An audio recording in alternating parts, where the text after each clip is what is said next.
and welcome back to another average review. And today we're taking a look at another super action statue, that being Giorno in his black outfit from Part 5, Golden Wind. Now, the previous super action statues I reviewed have actually been Giorno's dad, Dio, and the main villain of Part 5, Diavolo, so Giorno is pretty relevant to both. Starting off with the packaging, though, and it's pretty much the same as Diavolo's, except, it says Giorno version black, since this is his black outfit. On the side, we see this really cool promo shot of this figure, same on the other side, and on the back, as usual, we see that little stamp of approval, a bunch of cool shots of the figure, and all the accessories that this guy comes with. So yeah, overall, I do really like the super action statue boxes, even if I don't ever really have much to say about it, but hey.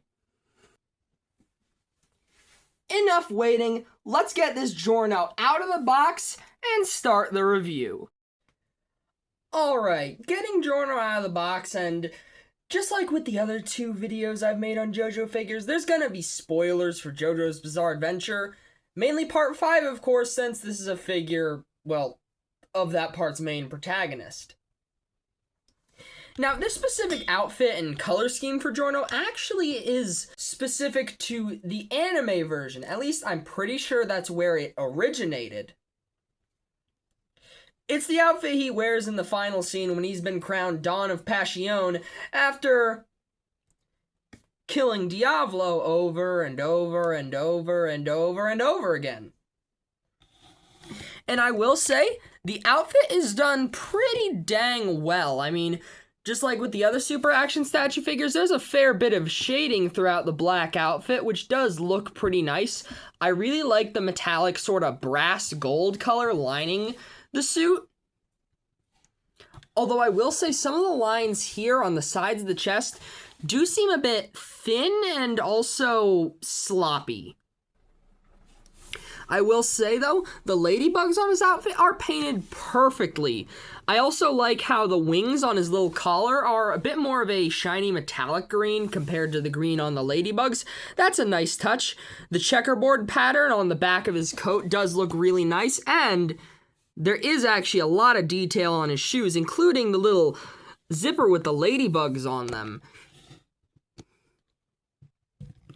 And that's to say nothing of this head sculpt. I mean, it's done to perfection. His eyes are painted super well, same for his eyebrows. They got a pretty good color for his lips. He's got actually some very finely painted earrings. And, of course, his weird hair with 3 holes hairstyle is done pretty well. I really like the texturing and the painting done on it. And also, there's his little ponytail in the back with a bit of a green tie right there. So yeah, although this is just like a straight up repaint of the other releases of the super action statue Giorno, it's just as good, if not better than some of those, and on its own, it's also of course amazing. But the real question is, even though the sculpting and paintwork looks great, how good is the articulation on this guy? Well, in terms of the head articulation, he's got a ball joint on a disc hinge at the base of the skull, and I believe a ball joint at the base of the neck. Using both, he can actually look up pretty far, since, his hair is tied up in a ponytail instead of just being let down loose like his father. In terms of looking down, he gets even better in terms of that. He can spin his head all the way around and, well, only get a bit of twist side to side. Moving to the shoulders, and they can spin around, but you're also going to have to rotate the shoulder pieces too, since if you don't rotate them, they'll block the shoulders movement. He can also raise his arms up about 90 degrees. He's also got double jointed elbows with a pretty decent bend, and they can rotate side to side at both the top and bottom of the elbow joint. His wrists can also spin around and hinge in any direction. In terms of torso articulation, he has a diaphragm joint and a waist swivel. He gets this much hunch forward, which is unfortunately not very far. Though the arch back is a fair bit better. I should mention, though, there's a bit of a gap when you arch his back all the way, that shows the joint inside, and makes it look like he got sliced across the torso. But of course, the diaphragm joint gets you a bit of tilt side to side and turning side to side, and the latter is also true for the waist swivel. He has ball-jointed hips, which can kick out this far. They're unfortunately limited by the ends of his coat here. The same, unfortunately, goes for his split. He does have both a twist in the hip and a thigh cut, though, along with double-jointed knees that get a pretty decent bend and can rotate a little side to side at the upper joint, but not the bottom knee joint, along with ankles that can hinge forward and back, pivot side to side, turn around, and of course, toe articulation. So overall, Giorno's articulation is pretty dang good. The only areas where he really falters is hunching forward and pretty much all of his actual hip articulation. Moving on to the figure comparisons, which as usual is going to be pretty short, we have the standard male and female comparisons for this review series. The Marvel Legends Renew Your Vows, Spider-Man, and Spinneret, and it actually does make sense why they are taller than Giorno here, since these are adult versions of Spider-Man and MJ, and Giorno is 15 years old. But moving on to the JoJo figures that I do have, we of course have Diavolo, who's the main villain of Part 5, and he does actually scale pretty alright with Giorno. He's a bit taller, which makes sense. Like I said, Giorno's 15 and Diavolo is in like his mid-30s.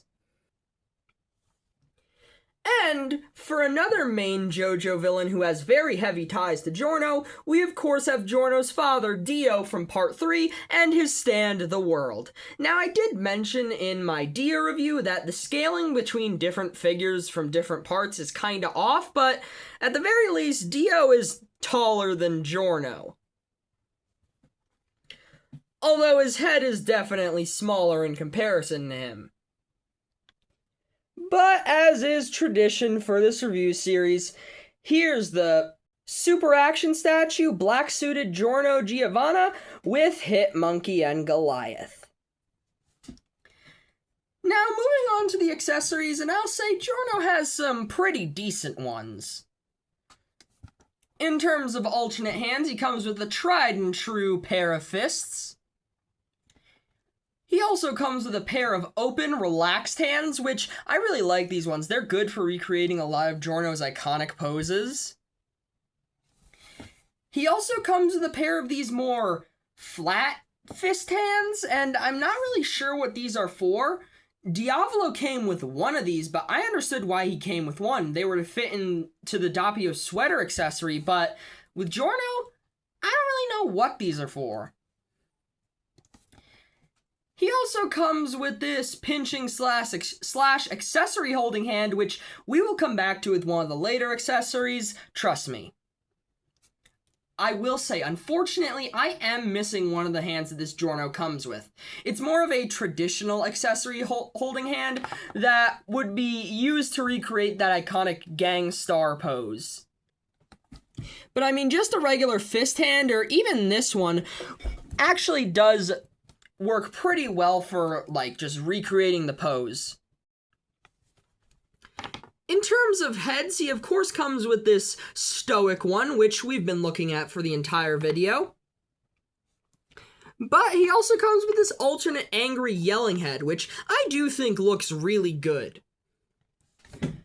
Moving back to that accessory holding hand I mentioned earlier, Giorno actually comes with a teacup and plate to recreate the iconic moment from the early chapters of Part 5, where Giorno drank a Bacchio's tea, because Giorno likes to to drink tea, and Dabakio was kind enough to give him some. Also, fun fact, the Abakio super action statue comes with a tea kettle and an effect for pouring tea out of it. So yeah, ain't that something? Speaking of accessories referencing early moments of Part 5, he actually comes with a little version of Pulpo's lighter and a piece of bread you can stick it into. In fact, the lighter actually has a pretty dang good amount of detail for something so tiny. I mean, it's kind of hard to show it on camera, but I mean, there's a fair bit of, black paint on this really nicely metallic gold painted lighter right here. I'm just gonna keep it in the piece of bread so it's a little less easy to lose. Speaking of easy to lose accessories, Giorno comes with a detached ladybug brooch, which it's pretty much the same size and has the same paintwork as the ladybug brooches on the actual figure, and it's a really cool accessory that will be so easy to lose if you don't have a pretty dang safe method of storing accessories. So overall, yeah, I really do like most of Giorno's accessories, minus the fact that some of them will be very easy to lose, but still, I feel like they did pretty good. They referenced a couple, early bits of Part 5. They had the ladybug brooch, some good alternate hands, and a good yelling head. My problem is that the Super Action Statue Gold Experience doesn't come with any, plant life or small animals to represent its powers. I mean, come on, that's its entire thing. I get not including some of that with Giorno, but, at least you could have included, a vine or flower with one of them. Tangent aside, moving on to the pricing, and Giorno is about the same price as other Super Action statues. You can find him between, I'd say, $50 to $55, minus stuff like shipping, taxes, and other import fees. Oh yeah, I just realized, before I move on to the final thoughts, I completely forgot to mention that Giorno comes with a flight stand, just like all the other Super Action Statue JoJo figures. With that out of the way, though, let's move on to my final thoughts on this figure. Overall, I feel like from an objective stance, Giorno is the strongest of the Super Action Statue figures I have. He has really fitting accessories, great paintwork, great sculpting, and really good articulation. Personally, I like Dio and the world more as figures, but if we were talking objectively, I'd probably say Giorno is better. But who knows, I might be a terrible judge. But for all my praising, Giorno does have a few problems. In terms of articulation, his hunch forward isn't very good, and the same could be said for his hip articulation. Also, the fact that neither him nor any release of Gold Experience comes with any plant life or animals to represent Gold Experience's ability to, transform inanimate objects is really annoying. But that's more of a problem outside this figure specifically, and more so with Gold Experience, but who cares what I'm complaining about? I don't even have that figure. Either way, though, I really like this figure of Giorno, and I am pretty glad that my first figure of a JoJo protagonist is this good. So overall, I'm gonna give the JoJo's Bizarre Adventure Black-Suited Giorno a 9 out of 10. He's really good, but he does have a couple issues, one of which kind of being outside of the control of this figure specifically. Either way, though, like I've said about a million times, I'm really happy with this figure. But hey, how do you feel about the Super Action Statue Giorno? And is there a color scheme for this figure that you prefer? I know there's the version of him in the pink outfit, in the blue outfit. I think there was also a limited edition version that had a different color scheme that I don't remember, but I mean, hey, that's gotta be someone's favorite. Either way, though, if you've made it this far into the video, first of all, thank you very much for watching, and second of all, have a great day, 'cause you deserve it. Bye-bye!